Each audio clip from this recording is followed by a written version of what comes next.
Jewish Insights with Justin Pines on JBS is made possible in part by the clubs at Pearl River, New York, luxury rental communities for ages 55 and better, and the B.L. Manger Foundation.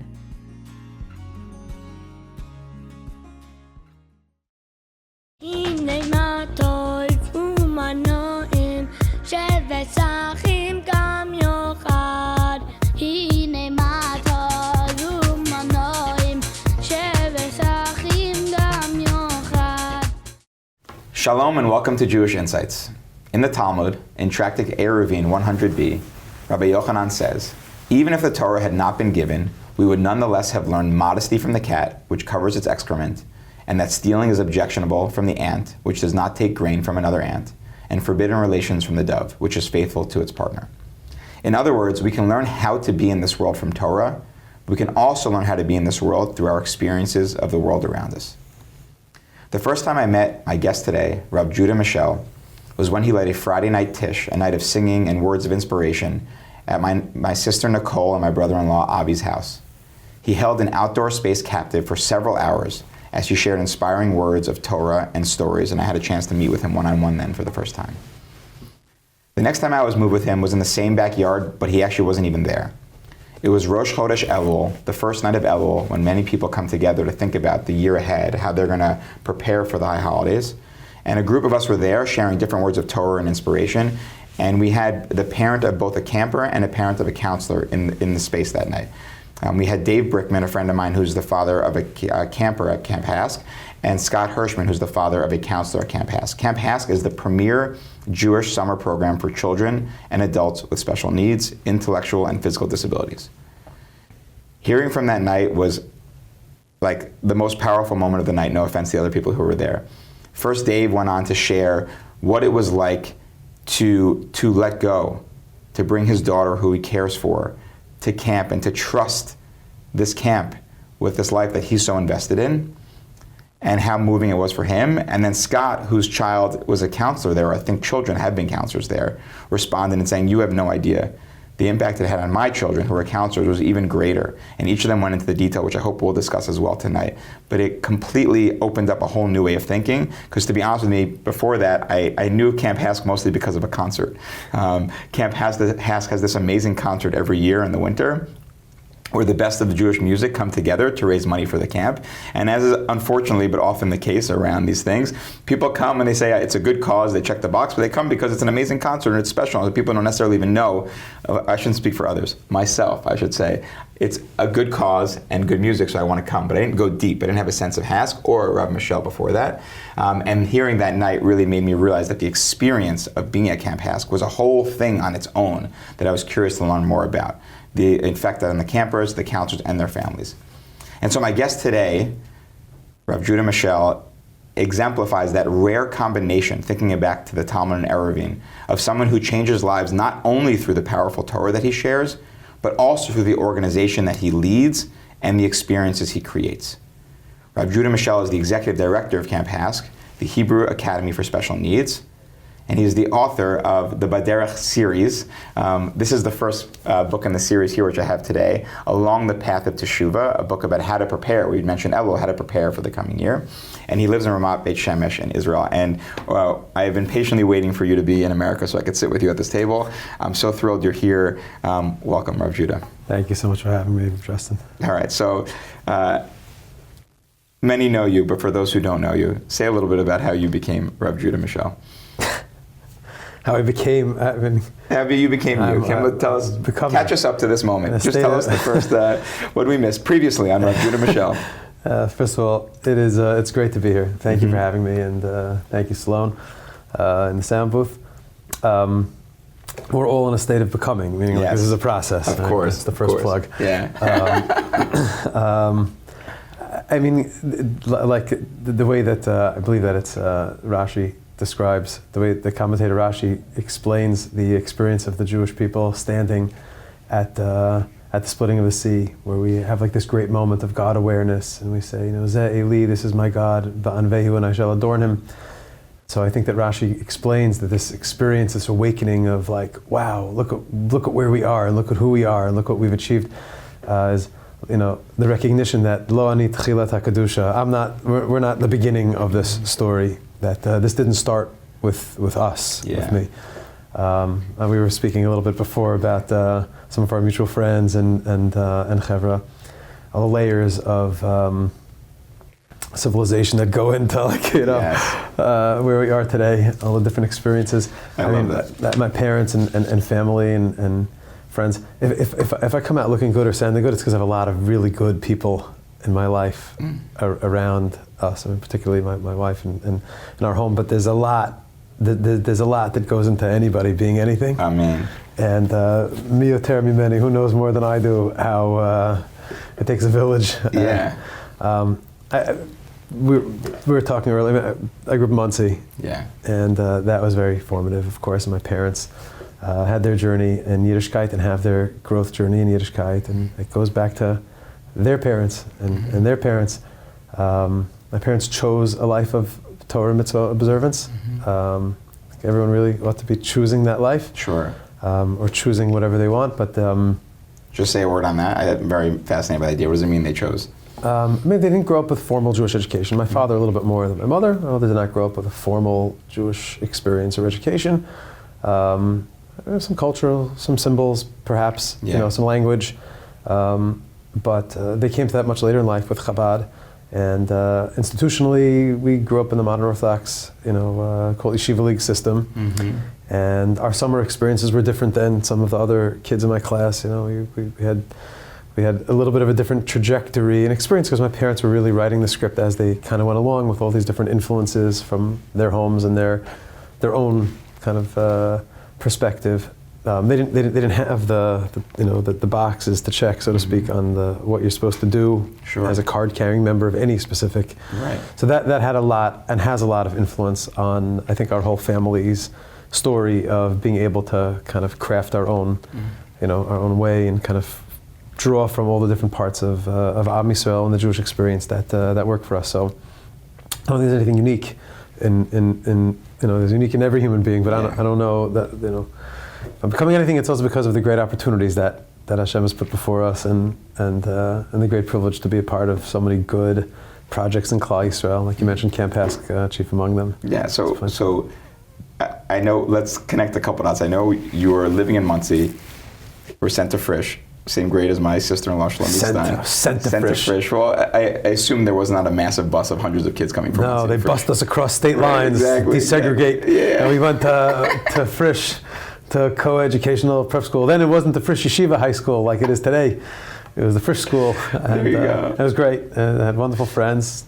And were you imagining one day I want to be a Rebbe in Israel and I want to be Camp HASC? No way. No. So no. What happened?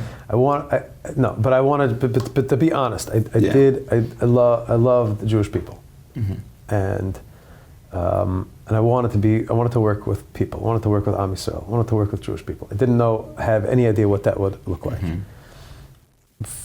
Formal Jewish education was not really such a thing. Okay. I did have the chus to work with. I worked in Frisch, actually taught there, and then a lot of wonderful programs, primarily at Reshit. I loved teaching Torah, but that wasn't anything that I thought would be anything that I would do. It wasn't on the Talmud Chacham trajectory. I don't think that I am now either. If my wife ever listens to this, I'm sorry to disappoint you. But not saying anything she doesn't know, but I never had in mind to be a rabbi figure. I still don't necessarily, but there's different ways there's different methodologies or different opportunities and different structures in a community, and sometimes having that type of role enables opportunities to help people and be with people more. So it was an Am Yisrael thing more than a peoplehood thing, more than a specific teaching, an aspect or an area of Torah. That you were like, okay. And then how did you end up at Camp HASC? Like, it's been how long? Over 20 years? It's been a great blessing. I ended up there really because of Ora, because of my wife. Ora worked in HASC in high school and in college, and already from our first date was talking about it. Got it. So back up to that. So what is Camp HASC, and then we'll say how. Or what did she tell you was Camp HASC? So it's an interesting way to introduce it. That someone who works there drinks. There's a certain Kool-Aid that's mixed there. which is so powerful, such a potent recipe. Yeah. Camp HASC is its own little, they call a little piece of heaven on earth. That's the way the song goes. I don't know theologically how that works, but it's a 2-month-long, 8-week summer program in upstate New York that creates a level playing field for close to 500 families of individuals with specialized needs, developmental disabilities, autism, medical frailties, physical handicaps, and provides like a real level playing field where there's opportunity for therapeutic engagement, physical therapy and occupational therapy and speech therapy and in the pool. As well as an academics program that was really tethered to the way that New York State has certain standards for special education as a summer program, all in an environment which is suffused with love and kindness and fun as recreation. Sure. And it's an experience for many of those individuals to be able to be, to experience what they would never be able to on the outside, so to speak. And for them and for their families, like a respite, like a real, the ROI, so to speak, on a summer there. It's not just about those individuals, those campers who are really the stars of the show, and their families. It's also the 600 staff members that are spending their summer there as well, and for their families. You mentioned the Brickmans and the Hirschmans, like, from different sides of the experience. It's just an amazing. It's just an amazing thing to watch. The most basic, like the golden rule that all of humanity recognizes how the world really turns, and the axis upon which all of humanity goes, which is v'ahavta l'reacha kamocha, love of another as oneself. But to see that philosophical and theological and spiritual principle in motion, in action, manifest every single moment of every single interaction and experience is so powerful. They say that it's magical. Right. I don't know if it's magical. I say it also. I don't want to ruin it, but it's a little bit of a good pitch when we have like our community engagement. We talk about where miracles happen, magic happens, and miracles, and it's the most magical place on earth, or whatever we say. Magic implies a sleight of hand, and smoke and mirrors. It's not. It's not that. It's not. It's hard work. Right. It's empowerment, and it's respect, and it's love, and it's professionalism. It's training, and it's an amazing, testament to the commitment and dedication of the staff, and frankly the vision of the founders, the people who founded the place, more than 50 years ago, the Kahn family. Most organizations, most places you have on planet Am Yisrael or planet Earth, people are engaged in service generally to fill their own personal need, or it's a reaction to. There's some problem, God forbid someone has something in their family. It's not addressed in the way that, especially they start a foundation or they start a program, or they'll go get involved or start something to address a need of someone that's in their immediate ecosystem.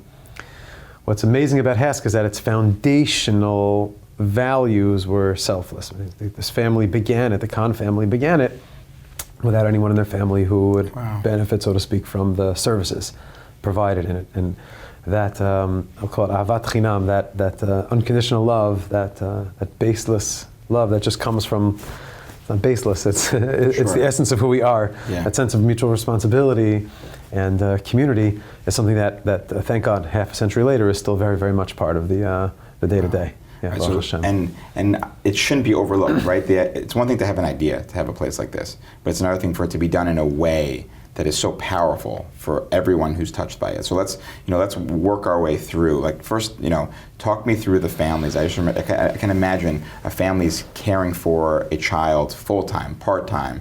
They're showing up at camp and saying, she needs to do this at this hour, like all these minute details that really have created an ecosystem for this child at home, which is true for all children. In some cases, maybe is more true in these cases. And then they're handing them over to you and saying, you're going to do a talk. Let's talk about that part first. The impact on the families who have campers. Yeah, it's not an easy thing for a lot of families, but more often than not, there's this incredible relationship that's created, not just between the institutional side of the camp, but of the real beauty is when the individual counselors, the direct caregivers, and all the support staff form this very personal relationship with the families, with the parents, with the siblings, and sharing each other's smachot. That happens with like a little bit of a trust fall. You know, there is that right. like, you get we have an amazing medical staff. Right. We have an amazing therapeutic staff. We have a wonderful board of directors that's super involved in everything. Everybody has their part to play in this.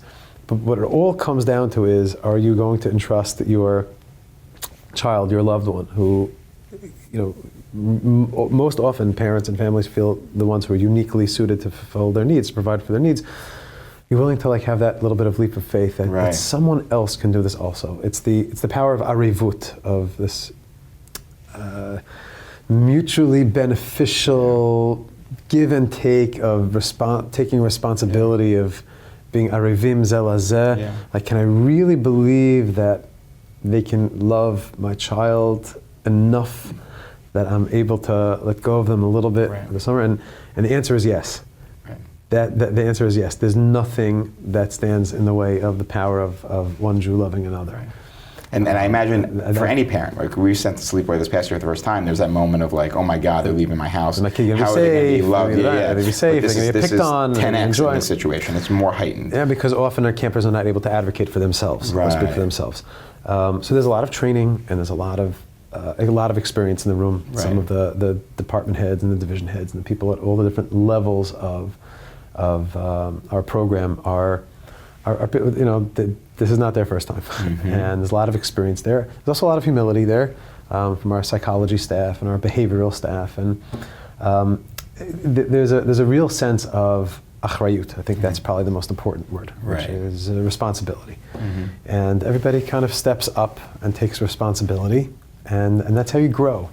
And I believe that families see that. I mean, you mentioned Hirschman's. I think when people see their own kids in that experience, in that situation, in a generation that catches so much flack, rightfully so, for being a little snowflakey and being a little bit, you know, I don't know, whatever. Fill in whatever you fill in, whatever. People, not the sense of responsibility for the I generation. Let's call it that. The iTunes I, like the self. Yeah, but even deeper. Like people don't take responsibility for themselves or for their actions or their thoughts or and the sense of entitlement.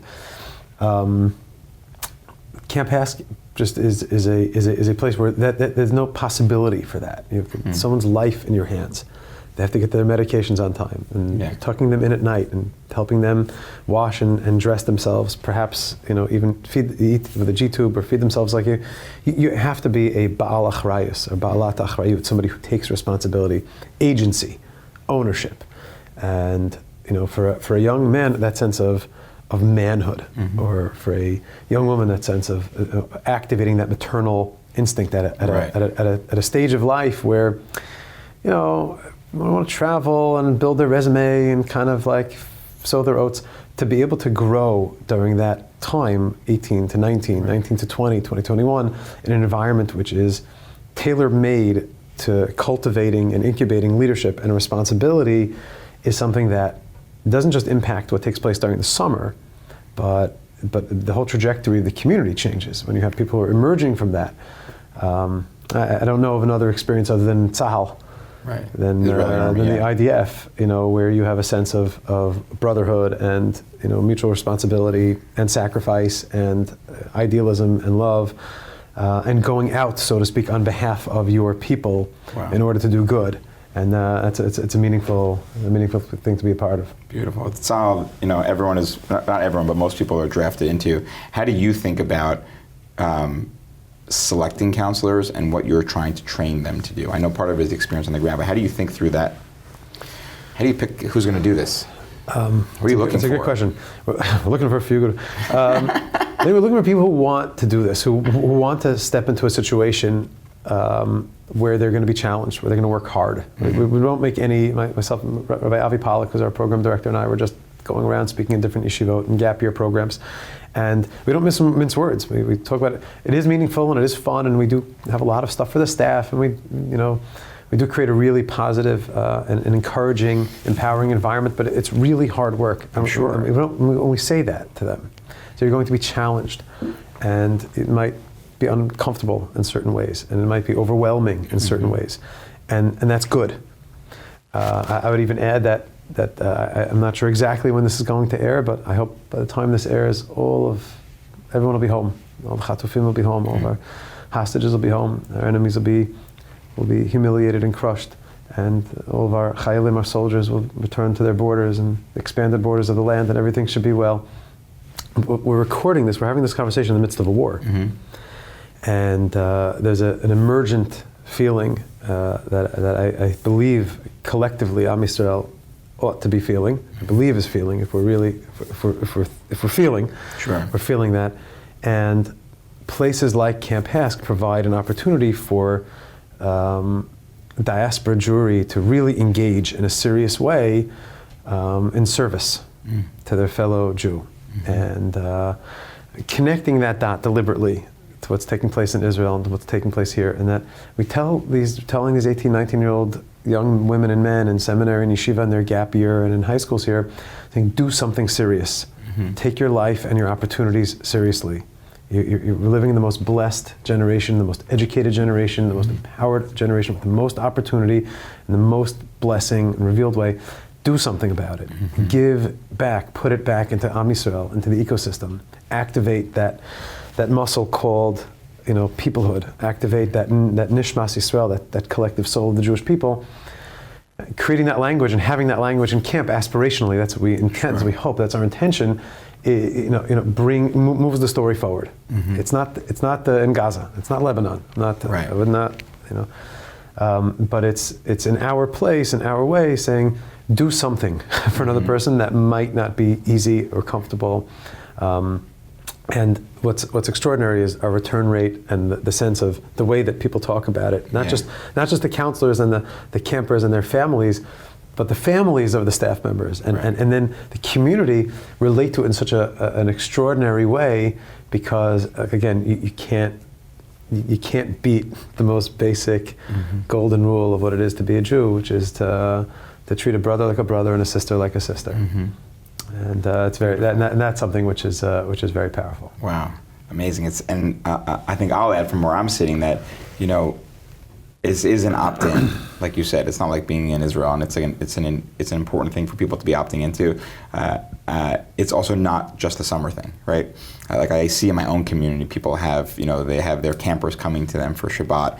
We have a Shabbaton, I think every year, at least one, where a bunch of Camp HASC campers come, and there's like all this spirit. So it's really it becomes not only that summer experience, but something that really they feel all year round. And that's the goal, right? I mean, we're talking during the winter, Chanukah season, general holiday season, and what's people love. Everyone loves Chanukah, because Chanukah is very simple. It's Ner, Ish, Ubeito.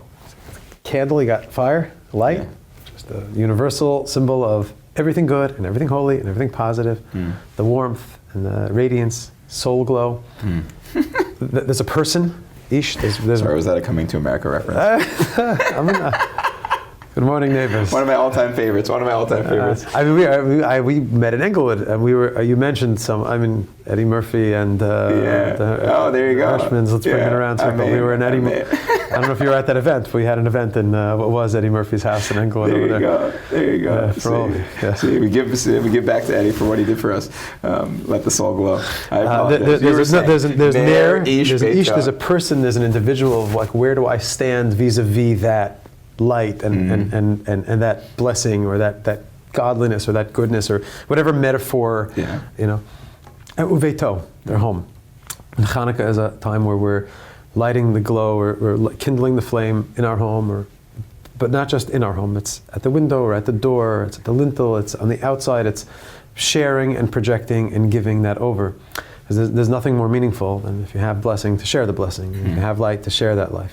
Like the Lubavitcher Rebbe said, if you know Aleph, teach Aleph. So if you know Bet, then teach Bet. Right. And God gives us our lives, our souls, our potential, our abilities, our opportunities not just for our own betterment. And that's something which in our community, I'd say specifically in the centrist community, that we're both kind of emerging from. And Am Yisrael as a whole, this is our gift to the world, meaning the Jewish people have a vision for the world. We have prophecy.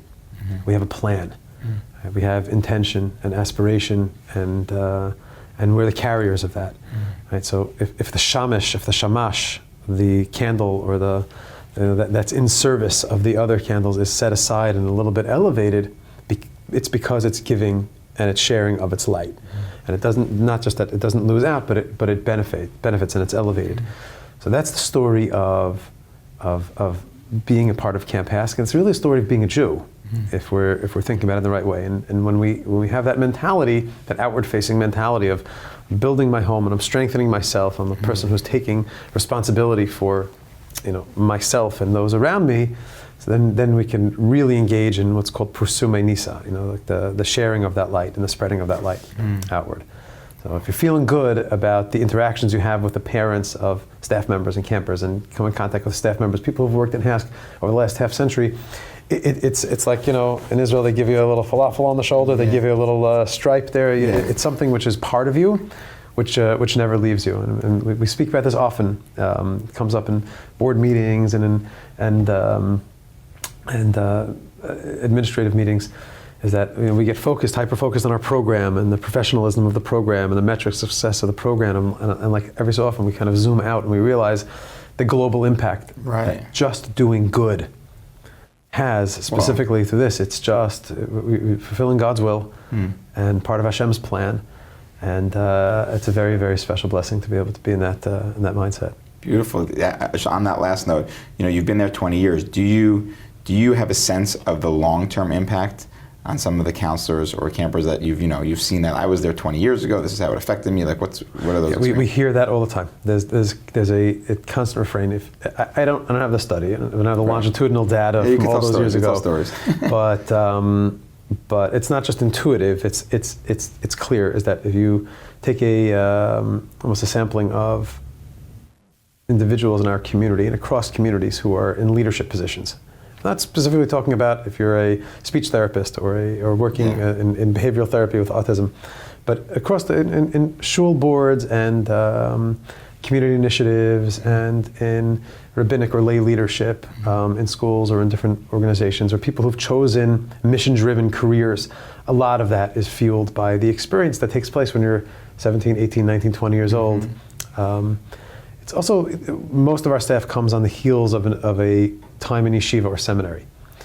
So when you're learning Torah and then have the opportunity to activate that Torah, like Rabbi Akiva, the greatest teacher of Torah since Moshe, I'd say that v'ahavta l'recha kamocha, love of another, is klal gadol b'Torah.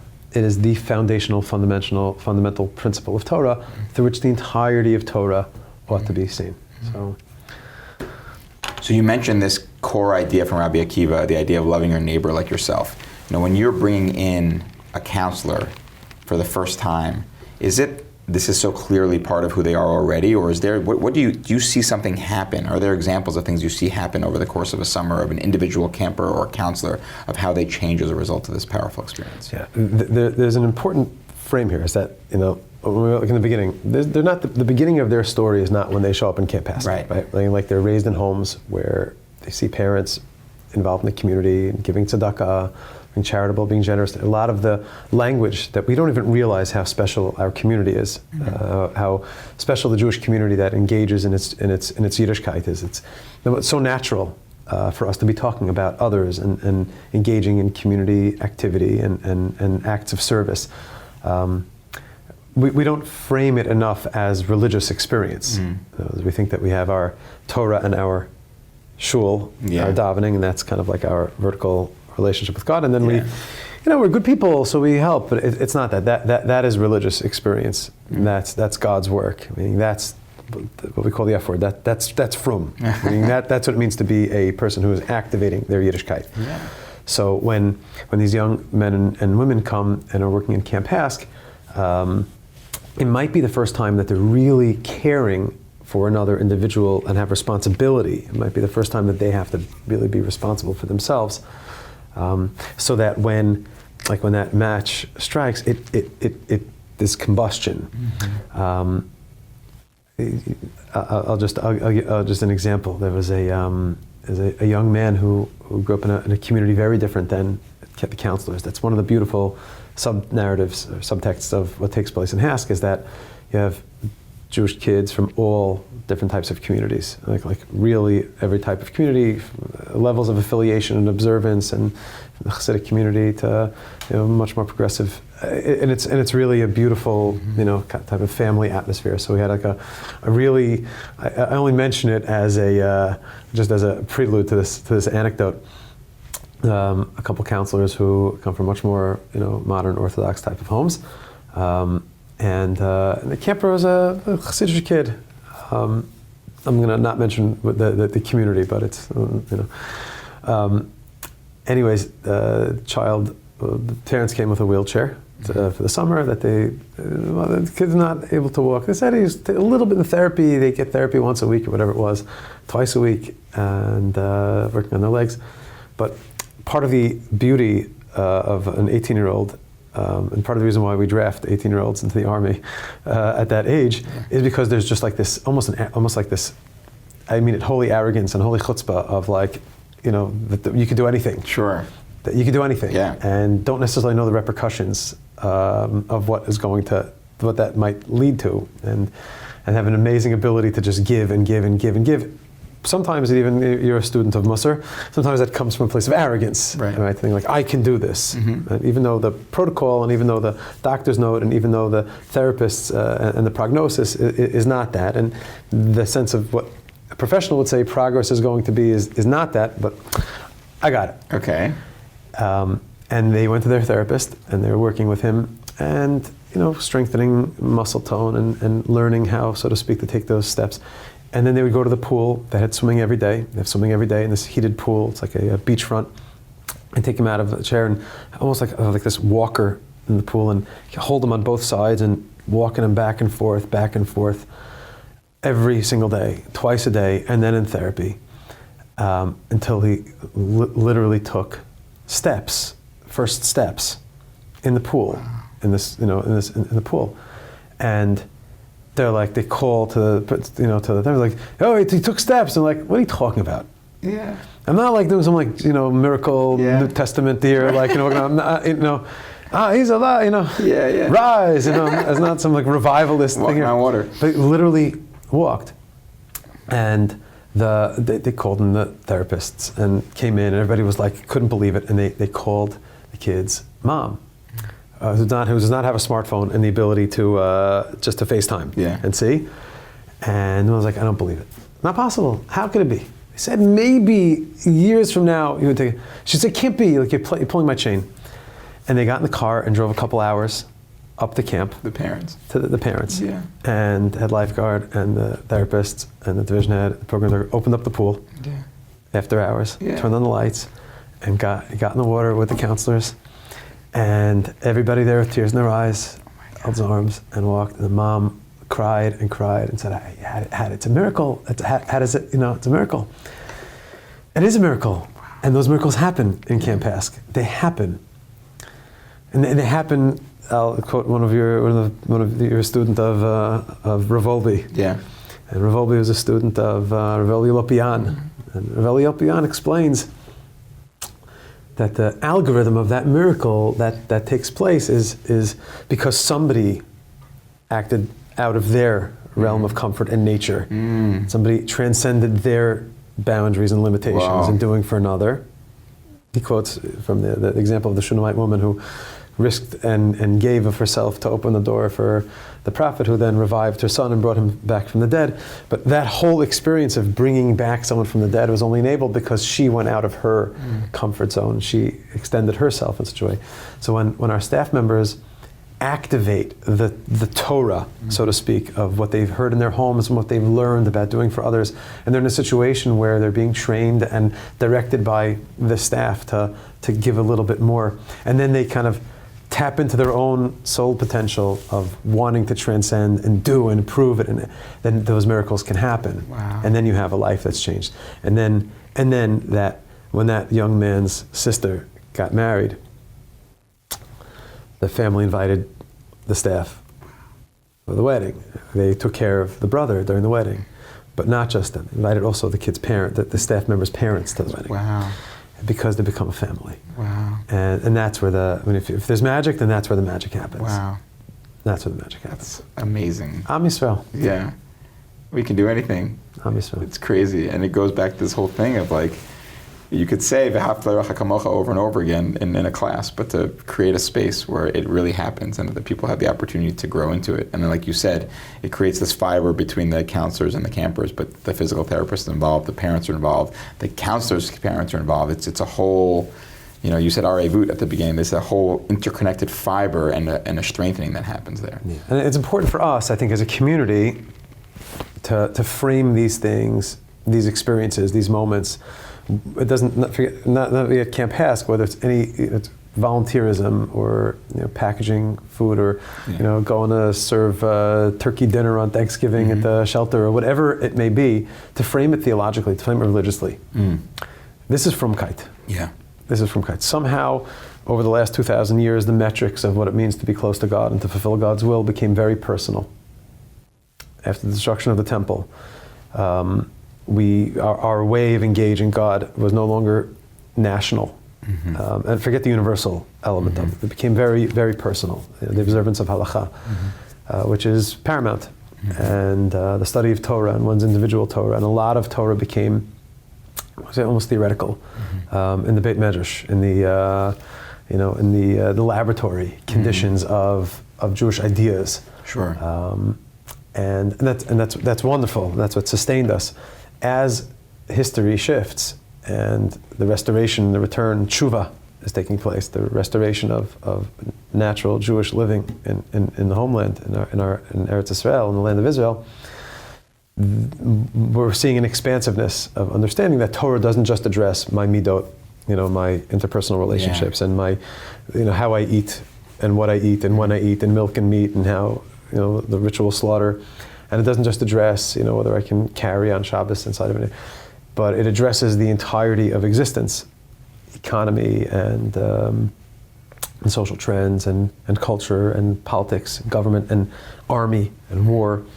Being alive during this time demands that we have a more expansive way of seeing our Jewish engagement on an interpersonal level. It's not just about what I'm doing vis-a-vis my relationship with God, but God doesn't just exist within the individual's service, but between individuals who are working together and doing for others. That's really where you get a religious experience.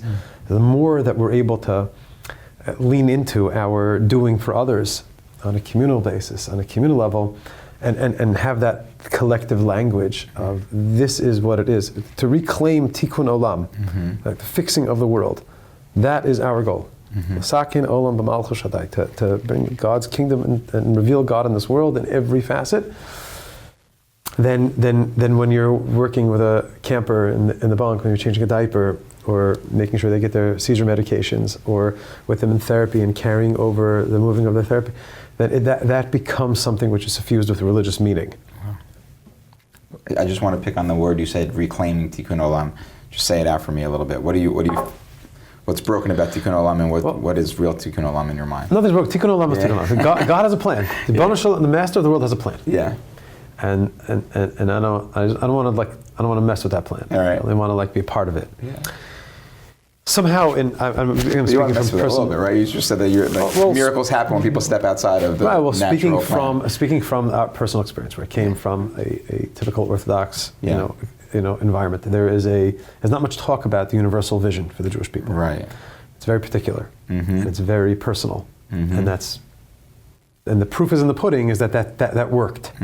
That worked. Look at the yeshivot. Look at the amount of Torah in the world. Look at the level of scholarship in the world. Look at the amount of sacrifice and for just how far we've come with kashrut and with laws of Shabbos observance, and how much more awareness there is about personal service and levels and standards of avodas Hashem. It's just in every community there's a thirst and a yearn, and it's happening. And somehow the language of we want peace in the world, and we want to build a new world order where the world is empowered, where there's, the world is fixed, where we have, it's not just about our specific narrow community of Sabbath observant or people who vote like us or think like us or belong to our type of shul or belong to a shul or affiliated at all or even Jewish. We're part of the world. Right. And it's specifically during this war that I feel like that's at least in me, is rising up in me very, very much, is that we have to kind of come out of our little ghetto and out of our little shell, our fearful kind of defensive pose of exile, and we say, oh, we have a vision for the world. We have prophecy. We've seen a lot in our history, and the best is yet to come. And part of that fear of using that language of universalism and other is rightfully so. We've a lot of distrust from the nations of the world and a lot of distrust of our neighbors, and rightfully so. But I don't want to fight darkness with darkness. I don't believe that the answer to the cruelty of our jihadi, of this worldwide jihad, and the evil of the Muslim jihadi terror that we live with every single moment in Israel, on every border and within our towns and communities and supermarkets and buses, within our communities. There's an evil, there's a cruelty, and it's not because of the state of Israel. It's not because of Zionism. It's because of Yiddishkeit, because of the Jewish people. In 1929, it was when they rampaged, raping, maiming, and killing, murdering, burning Jewish women and children and men in Hebron, in Tarpat, in 1929. That wasn't because of Zionism. That wasn't because of the state of Israel. We weren't colonialists then. It was because of our Yiddishkeit. And we've built up a defensive way of dealing with that. But part of this war, I think, has woken up is to get out of that fear and to say, we have great light, right? We have great light. We have a ner mitzvah of a Torah or. We have a light of Torah and mitzvot, of godliness. We have the light of the soul. We have the light of a truth that Hashem has given us to deliver to the world, which is beautiful and meaningful and holy and sweet and good and makes the world a better place. And part of what you're seeing in the awakening in Israel of Startup Nation, and part of what we're seeing with all these big exits and unicorns that are coming out of Israel economically and philosophically and the technology is part of this Ki mitzion tetzei Torah udvar Hashem Yerushalayim, right? That's a great light that emerges from the Jewish nation, from Jerusalem and from the land of Israel and from the Jewish nation. And if Camp HASC is able to be that beacon, so to speak, within the community, that's wonderful. But we have to know that we have a narrative of tikkun olam, of fixing the world, and an obligation to take responsibility for the world. So when you have a young woman or man take responsibility for another person who's a little bit different than them, different abled, intellectually or physically, you're able to love them unconditionally and without the expectation of getting something back, then that's something, that algorithm, that back end can be replicated on a more national and universal scale. And we're trying to connect those dots and use that language. Certainly in Eretz Israel, that language, you see the Miluim soldiers returning again and again and again, giving again and again and again. They're not just doing it for themselves. It's uncomfortable and unpleasant for themselves and for their families, but they're doing this for a bigger picture. And the restoration of the Jewish nation to its land of Israel and the reclamation of community activism and kindness as a religious value, with us having a proactive message for the nations of the world, for everyone, that's what I mean by reclaiming Tikkun Olam. And thanks for coming to my TED Talk. No, it's beautiful. It's so interesting because I'm very moved by what you just shared. It's also very interesting, like sitting here as an American Jew, like thinking through where you're thinking about, and I just for a few examples, I'll say that like this image of people are finally realizing that we need to come forward with our vision for the world. I feel like certainly in liberal circles, I don't want to make big generalizations, but liberal circles in America that kind of felt like we have a vision for the world. We're going to help minority groups. We're going to support, people of color. We're going to support women. We're going to support all these minority groups. And then felt like totally abandoned when October 7th happened here, that they had no allies anymore. I feel like they almost went the opposite way. They're like, wow, our universalistic vision, like we weren't part of it. People were like casting us aside, and they kind of are coming back in now and be like, oh wow, I want to be more particularist. I want to worry about the Jewish community. The universal vision comes from a place of yirat shamayim, of an awareness that God demands and expects certain things of us. Someone who's not putting on tefillin every day is going to have a hard time connecting those dots of tikkun olam. I mean, right? It's the same thing. We want to live in peace with our neighbors. Our neighbors have to be very afraid of us. There has to be a very deep understanding that if you raise your hand against the Jewish nation, like Moshe Rabbeinu, when a hand was raised against another Jew, Moshe Rabbeinu buried that Egyptian in the sand. Right. He looked this way and that way, he buried him in the sand. If you come at the family of the Jewish people, there has to be such a strength and such a ferocious response of disproportion, because, and I'm not speaking politically. No, I'm listening. Meaning I'm speaking from a place of strength and self-respect, of kavod, of the honor of Hashem and the honor of God's plan in the world, is that I don't believe the world respects a cowardly Jew. The world doesn't respect a Jew who doesn't respect themselves. So when we talk about minorities and women and whatever animal rights or whatever else, reproductive rights or all the, we address that. We have a plan for that. We have Torah that encompasses all of human intellect and knowledge and experience. But if it's not coming from that place and we're not sharing from that, then there's no self-respect. Without Jewish language and symbols and being visibly Jewish and being proud of that. And we're seeing that awakening. We're seeing that awakening of Jewish ritual. Chanukah is that. I'm lighting my candles, not just in my own home for myself. We did that. We have a Beit HaMikdash. We have a temple in Jerusalem that stood and that stands in its supernal spheres and that will stand. We have boundaries of the land of Israel that extend north and south and east and west. We have a land that's ours, and we have a Torah that is meant to be lived there.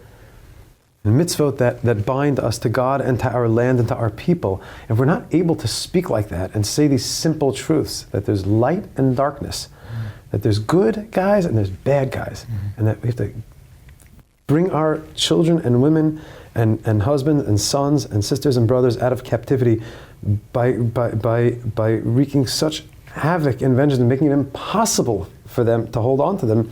Without that simple truth, without that simple language, then there's no discussion of tikkun olam. Right. There's no place for us, because we're not being Jewish, we're not speaking Jewish, not acting Jewish, we're not believing or living or breathing Jewish.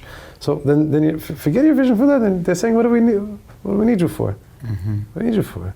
Shlomo Carlebach once said that if at the United Nations the individual, the representative of the Jewish people would stand up, he said, with a beard and side curls pace, and he visibly Jewish. It doesn't have to be. It can be a woman, it can be a man. It doesn't matter. Someone who's visibly Jewish, and stand up there and unapologetically take out a Tanakh and slam it on the podium and just read. God created in the beginning. God created the heaven and the earth, and we belong in Eretz Yisrael, and Eretz Yisrael belongs to us because God said so.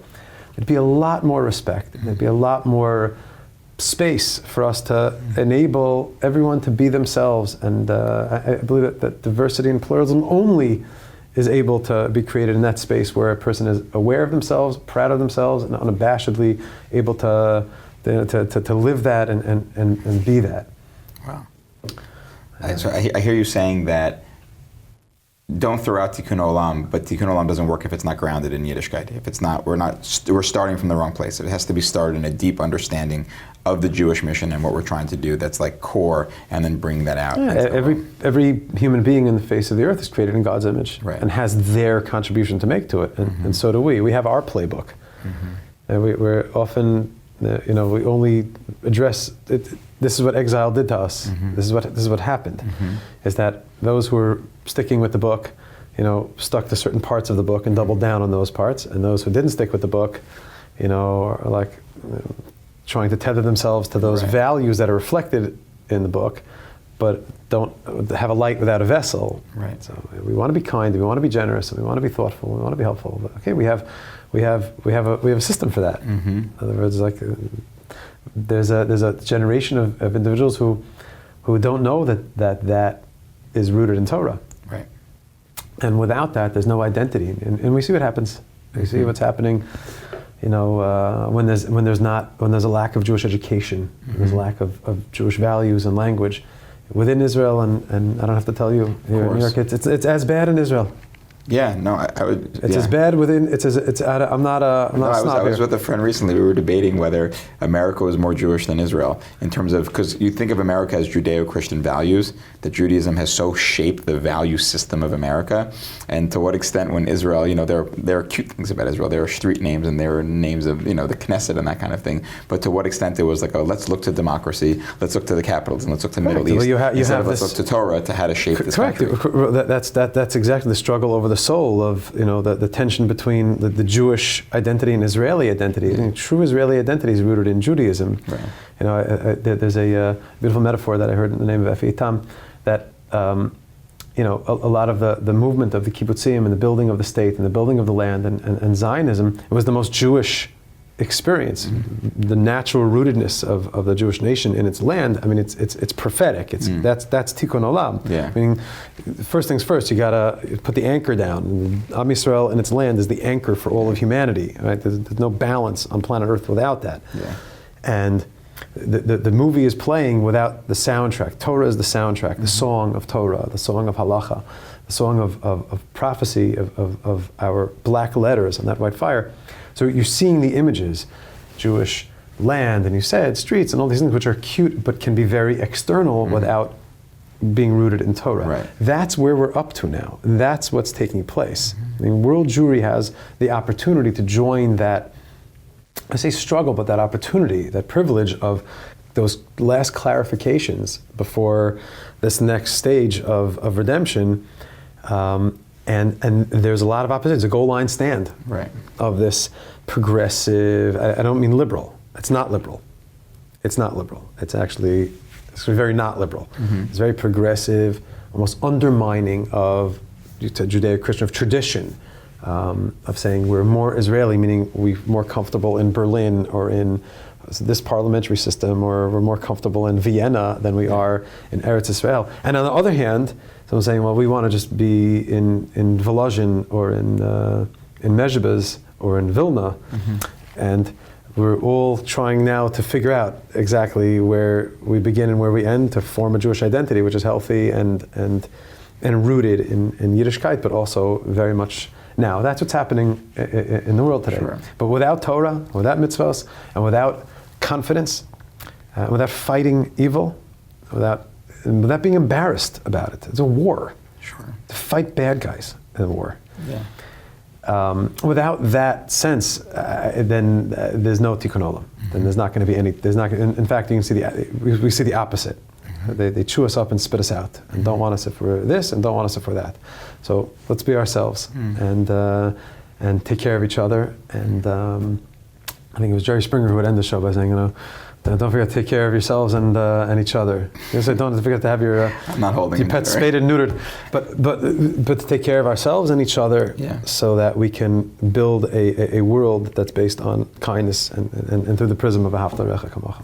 Beautiful. All right, so I want a couple reflections, and then we'll get to the closing. I'll say first of all, this brings up for me. I remember sitting in Har Nof with a Haredi teacher of mine, and him kind of saying, like, I was pushing him on the Haredi world being insular, and he was saying, like, the world out there is sick. We need to invest multiple generations in building up Yiddishkeit in these people, and so we can be ready to go back out into the world. And I hear you saying a little bit, I don't know if the whole Haredi world is ready to do what you're describing, but saying something around, we need to invest in the core and then bring it out, and then October 7th has really pushed us to do that. It's expedited that process, which is very powerful to It's what's happening also. It is what's happening. Right. It doesn't behoove the media, doesn't benefit the media to accentuate. Right. But that is what's taking place. Mm-hmm. That process is happening on all sides. Right. There's a lot of noise. Yeah. What's really happening is the Jewish nation restoring its sense of confidence in its ideology, in its Torah, and in its identity. And I mean, and that's an unstoppable historical divine force that's taking place. Mm-hmm.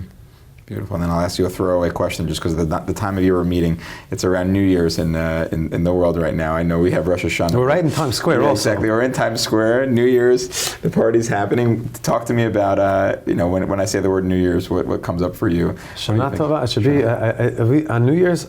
There's a story of one of the great Hasidic masters who. On New Year's came into the study hall, into the Beit Midrash, and took out a bottle and said, let's make l'chaim. And they're like, what are you talking about? It's New Year's. He said, right now in the world, people are talking about getting a fresh start. They're taking gym memberships, and I'm going to do intermittent fasting, and I'm going to get a cold plunge, and making their bucket list for the new year. He said, the world is celebrating newness and renewal. Mm-hmm. He said,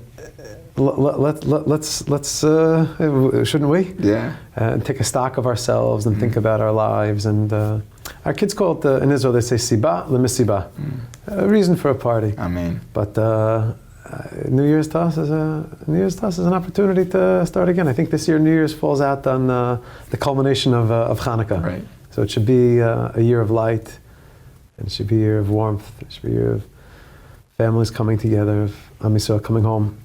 Am Yisrael coming home. All of our hostages, by the time this already is recorded, the hostages should be home. Mm-hmm.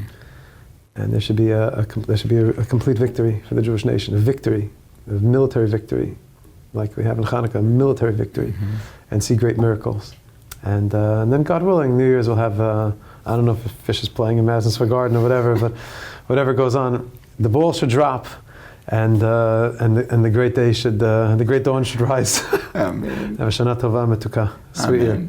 And a reminder, if you want to learn more about Camp HASC, go to camphasc.org. You can find a lot about the camp. Also, if you're available, I highly recommend A Time for Music 38 at NJPAC. This year it's Sunday, January 19th, but every year it's amazing, a very, very special night. And of course, the series Baderach, this is along the path of Teshuvah, written for the time of Elul, of preparing for the new year, but it's a whole series. And this year, please God, we'll see for the first time Baderach on the Haggadah, on Passover, along the path of redemption, correct? Amazing. I can't wait to get a copy and to read it. I'm very excited. Thank you so much again. Thank you for having me. It's your good news.